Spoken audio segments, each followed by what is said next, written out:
What is up, everyone? How's it going? It do be me, the guy who still needs a haircut. Welcome back to the weekly vlog.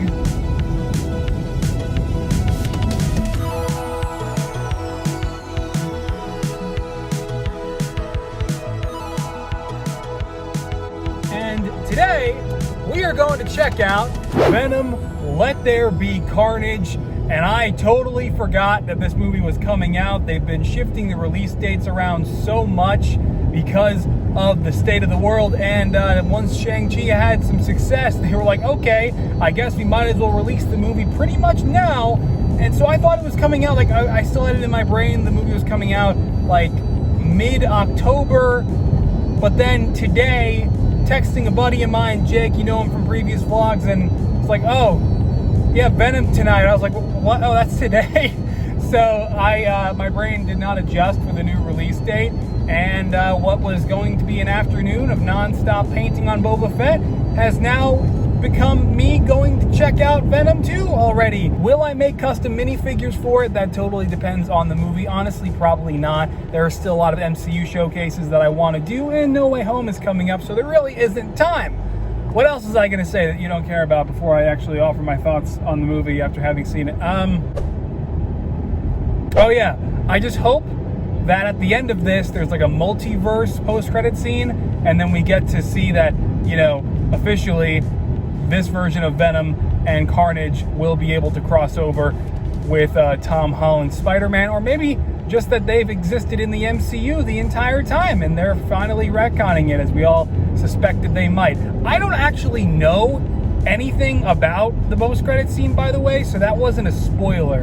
I'm gonna go watch the movie now. Okay, so it's been like the full weekend now already since I saw Venom 2 and got a haircut, which is always great. That was getting pretty bad there for a minute, but right now I'm working on Boba Fett's jetpack and finalizing the detail on that. I actually had more left to paint on it than I realized.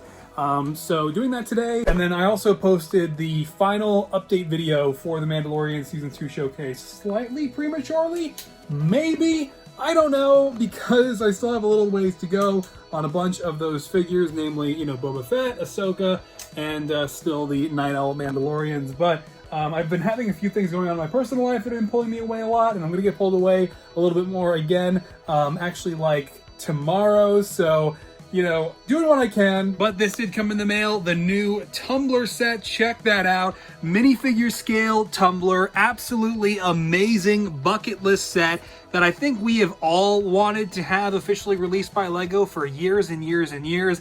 Obviously, we had the UCS Tumbler, which I still have built in my collection room up on the top shelf, and LEGO had a couple other smaller ones, or at least one small one, like the Bane one that came out in 2012, but this is finally the true definitive Tumbler with an incredible interior. I stuck one of those console stickers on the wrong way, but that's okay. I mean, this is just everything I've ever wanted out of a minifigure scale Tumbler, and I did a quick comparison video on it, comparing the new minifigures, like the new LEGO Scarecrow and the new Batman Begins Batman, to the customs by Phoenix, which was definitely an interesting video to make, and I thought would make for a slightly more unique video than just a regular review, basically just saying how awesome the set is. I think everybody knows how awesome the set is, and if you don't, it's amazing, and you should definitely buy it if you're a fan of the Dark Knight movies at all. And I had these guys kind of very briefly featured in the opening of the video too, and that's a makeshift Rachel Dawes back there. I don't know why I'm talking so fast. I'm starting to feel like classic Ross YouTuber voice is returning today. But yeah, so anyway, I just wanted to kind of wrap up the vlog now and just give you a quick look at that. Because, I mean, progress is still happening on the Mandalorian Season 2 minifigures, but I'm still kind of at the same place where I was when I put up that last update. I do have a lot of photos taken, though, of Luke, so I'm debating whether or not I might edit one of those together tonight to kind of post while I'll be busy during the week. One thing, though, that I do want to mention, like I said, just kind of closing thoughts on Venom 2, Let There Be Carnage, and to be honest with you, I feel like I wanted to be more positive about the movie than I really can be, if I want to be honest, because I think it's entertaining, it's okay, it's not unwatchable, but it's not good. I don't think Venom 2018 really set a high bar, and this one is a bit of an improvement, but it doesn't raised the bar much higher. I mean, Woody Harrelson is great as Cletus Cassidy, and it is very cool, and it was awesome to see live-action Carnage, and that CG was great. I got what I was looking for going to see the movie, but listen, man, the story is just okay. It's serviceable. It's slightly better than I thought it would be. Not much, though. There's some really stupid stuff in there. I think there was one line in there that Tom Hardy had to say that was so bad, I wrote it down while I was sitting there. It was like, I'm a real boy and you're an amoeba. I was like, wow, someone wrote that. Like, wow. I pulled out my phone to jot that down because it was so bad. I wanted to make sure I remembered it because I don't plan on going back to see the movie again. And as a matter of fact, I don't really think this is a spoiler, but, you know, when Cletus Cassidy becomes Carnage, dude next to me, I mean, he passed the hell out.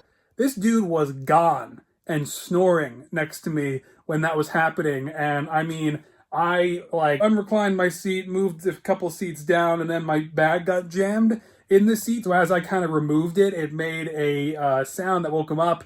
And so he just kind of like looked around to people to his right giggling that he was snoring, and then to his left to see me having moved down. And then once I saw he was awake, I was like, hey man, and then I moved back, and it was just very awkward. And the movie was very awkward. It's just an awkward experience. So I will not be making figures. I will likely be making a Venom 2.0. Of course, everybody wants me to talk about the post-credit scene, but the post-credit scene is still a major spoiler. To those of you guys who saw it, I mean, you know what it is, and I am really, it was probably my favorite part of the movie. And so, yeah, I mean, I'm excited to potentially revisit Venom again as a figure. I mean, because I do still like the one that I did in 2018. It's just, I would definitely like to do some tendrils and maybe update this head a little bit more and make it a little less helmety, if that makes sense. It just kind of was too round, and it should have come a little more inward, like around the jaw. But anyway, the Halo Infinite multiplayer tech preview wrapped up, and we did Big Team Battle this past weekend, and that was amazing. Way better than the 4v4 combat, I think, and I really had a great time, especially using grappling hook and the repulsor concussive black. Who cares? Most of you guys aren't Halo fans.